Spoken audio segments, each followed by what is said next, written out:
তৃণমূল সরকারটাকে তৃণমূলের লোকেরা নয়, প্রশাসনের লোকেরাই চালাচ্ছে। এখানে বিশেষ সম্প্রদায়ের মানুষকে উস্কে দাঙ্গা বাঁধানো ছাড়া তো আর কিছু করেন। এদেরকে দুধেল গাই বা বিভিন্ন জিনিস বলে কটাক্ষ করা, এটার জন্য সম্পূর্ণভাবে মুখ্যমন্ত্রী দায়ী। এসআইআর নিয়ে উনি কি ধরনের একটা নোংরা রাজনীতি করছেন। অবৈধ অনুপ্রবেশকারী তাদেরকে ভোটার লিস্টে রেখে দেওয়ার জন্য নির্বাচন কমিশন সাংবিধানিক নিয়ম মেনেই কাজ করছে। এখানে রাজ্য সরকারের সাথে আলোচনা করে তাদের পছন্দের লোকজন জেনে নিয়ে তো পরিবর্তন করার কোনো রুল নেই। নির্বাচন কমিশন তাদের মতো করে বিভিন্ন জায়গা থেকে সার্ভে করে তাদের যেখানে মনে হয়েছে পরিবর্তন করতে হবে সেখানে তারা পরিবর্তন করেছেন। আর আমরা বিগত কয়েক বছর ধরেই বলে আসছি যে 2011 সালের কয়েক বছর পর থেকেই তৃণমূল সরকারটাকে তৃণমূলের লোকেরা নয়, প্রশাসনের লোকেরাই চালাচ্ছে। এখানে প্রশাসনের লোকেরা বিনা উর্দিতে তৃণমূলের লোকের মতো হয়ে কাজ করছেন, even up to IAS IPS রাও। তো সেই জন্য দিদি আজকে হঠাৎ করে সত্যিটা বলে ফেলেছেন যে যতই পাল্টাও সব অফিসার আমার হয়েই কাজ করবে, তাই এটা তিনি বলেছেন। মুখ্যমন্ত্রী সাধারণ মানুষকে বিভ্রান্ত করার জন্য বলছেন। উনি জানেন যে ওনার সরকার অলরেডি চলে গিয়েছে, তাই জন্য উনি নিজের দলের কর্মীদের উদ্বুদ্ধ করার জন্য বলছেন। নির্বাচন কমিশন সমস্ত খোঁজখবর নিয়ে যারা যোগ্য অফিসার তাদেরকেই বিভিন্ন জায়গায় রিক্রুট করছে এবং তারা আমার মনে হয় সঠিকভাবে নিজের দায়িত্ব পালন করবেন যাতে পশ্চিমবঙ্গে গণতন্ত্র প্রতিষ্ঠা করা যায় এবং সাধারণ মানুষ নিজের ভোটটা দিতে পারে। মুখ্যমন্ত্রী বিগত 15 বছর ধরে শুধু উল্টোপাল্টা কথা বলে একটি বিশেষ সম্প্রদায়ের মানুষকে উস্কে দাঙ্গা বাঁধানো ছাড়া তো আর কিছু করেননি। কিছুদিন আগে উনি কোনো একটি সভামঞ্চ থেকে বলেছিলেন যে উনি না থাকলে 1 মিনিটে একটি বিশেষ সম্প্রদায়ের লোক এক হয়ে এখানে বিরাট বড় ঝামেলা করতে পারে বা হিন্দুদের আক্রমণ করতে পারে। এটা কাদেরকে উনি মিন করে বলেছেন সেটা সবাই বুঝতে পারছে। এই একটি বিশেষ সম্প্রদায়কে উনি নিজের ভোট যন্ত্রে পরিণত করেছেন। বাস্তবে এদের কোনো উন্নতি হয়নি এবং আজকে এই যে এদেরকে দুধেল গাই বা বিভিন্ন জিনিস বলে কটাক্ষ করা, এটার জন্য সম্পূর্ণভাবে মুখ্যমন্ত্রী দায়ী। এবং এই যে একটি বিশেষ সম্প্রদায়, এটাকে সাধারণ মানুষের থেকে এবং হিন্দু সমাজ থেকে যে আলাদা করে দেওয়া হয়েছে, আজকে পশ্চিমবঙ্গে যে সম্প্রীতির পরিবেশ নষ্ট হয়েছে, এটা কিন্তু একমাত্র মুখ্যমন্ত্রী মমতা ব্যানার্জির জন্য। এটা অস্ত্র বলবো না, এটা বাস্তব চিত্র। আপনি যদি পাশেই বাংলাদেশের দিকে তাকান তাহলে আপনি বুঝতে পারবেন যে এখন আর চোখ বন্ধ করে বসে থাকার সময় নয়।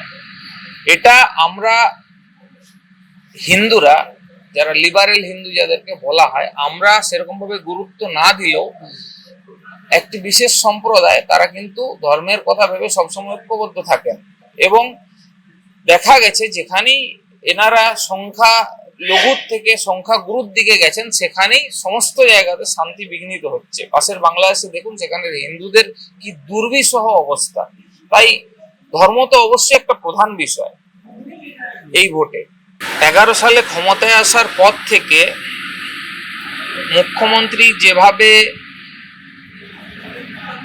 মৌলানা মুয়াজ্জেমদের ভাতা দিয়ে শুরু করেছিলেন, তারপর প্রত্যেকটা বাজেটে যেভাবে উনি মাদ্রাসা শিক্ষা আরো বিভিন্ন ধরনের যে মৌলবাদী সংগঠনকে ঘুরিয়ে সরকারি টাকা পাইয়ে দেওয়ার প্রচেষ্টা করে গেছেন, আজকে সারা বিশ্বে এবং সারা ভারতবর্ষে যেখানে এই সাম্প্রদায়িক ধর্মীয় চর্চাকে বন্ধ করার চেষ্টা করা হচ্ছে, সেখানে উনি কিন্তু ক্রমাগত এগুলোকে উত্তরোত্তর সাপোর্ট করে গেছেন। এবং এছাড়াও আপনি দেখুন বিগত 1 বছর ধরে এসআইআর নিয়ে উনি কি ধরনের একটা নোংরা রাজনীতি করছেন। শুধুমাত্র যে অবৈধ অনুপ্রবেশকারী তাদেরকে ভোটার লিস্টে রেখে দেওয়ার জন্য বিগত 10 বছর ধরে যাদের প্রচেষ্টায়, যাদের সহযোগিতায় উনি সরকারে আছেন, আমরা পশ্চিমবঙ্গে চাইছি একমাত্র অনুপ্রবেশকারী মুক্ত ভোটার লিস্ট, অনুপ্রবেশকারী মুক্ত নির্বাচন।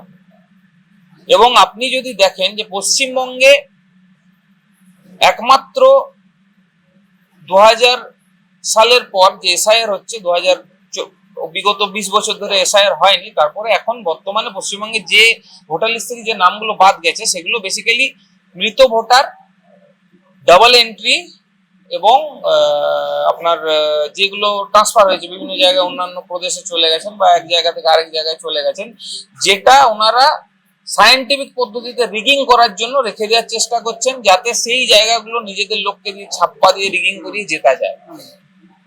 এই প্রচেষ্টা উনি বিগত 1 বছর ধরে উনি এবং ওনার দলের বিভিন্ন নেতা করে যাচ্ছে। তো এই প্রচেষ্টায় উনি সফল হতে না পেরে ফ্রাস্ট্রেশনের জন্য বিভিন্ন ধরনের অপপ্রচার করছেন, বিভিন্ন ধরনের লুজ কমেন্ট করছেন, বিভিন্ন ধরনের তৃণমূলের কার্যকর্তা, বিভিন্ন একটি বিশেষ সম্প্রদায়ের লোকদের তিনি উস্কে দিয়ে সাধারণ মানুষের মধ্যে পশ্চিমবঙ্গে একটা দাঙ্গা বাঁধানোর চেষ্টা করছেন। মমতা ব্যানার্জি তো রাজনীতি কম করেন, অভিনয় বেশি করেন। উনি এর আগের বারেও পা ভাঙার অভিনয় করে ভোটটা পার করেছেন। তার আগে আমরা বিভিন্ন জায়গায় দেখেছি, বিভিন্ন ধর্ণা মঞ্চ বা বিভিন্ন অনশন মঞ্চে অনেক ভিডিও ভাইরাল হয়েছে, যেখানে মমতা ব্যানার্জি অনশনে থাকা অবস্থায় বার্গার খাচ্ছেন বা আরো বিভিন্ন জিনিস খাচ্ছেন। এগুলো সাধারণ মানুষ সবাই জানে যে মমতা ব্যানার্জি মানুষের সামনে যে সরল সাধারণ কিছু না বোঝা সাজার যে নাটকটা করেন, সেটা বাস্তবে সত্যি নয়। আজকের দিনে ওনার মুখোশ পশ্চিমবঙ্গবাসীর কাছে খুলে গেছে। বিজেপি এবারে একক সংখ্যাগরিষ্ঠ দল হিসেবে সরকার গড়বে। আসনের সংখ্যা বলে আমি সীমাবদ্ধ করছি না, এটা সময় বলবে। এই ছোট্ট সময়ের জন্য আপনারা অপেক্ষা করুন, কিছুদিন পরেই জানতে পারবেন। 4 মে আর দেরি নেই। ভোট তো অবশ্যই হবে এবং গণতান্ত্রিক পদ্ধতিতে হবে। সেটার জন্যই কেন্দ্রীয় সরকার এবং নির্বাচন কমিশন যাতে সাধারণ মানুষ ভোট দিতে পারে, সেই জন্য সব রকম প্রচেষ্টা চালাচ্ছে।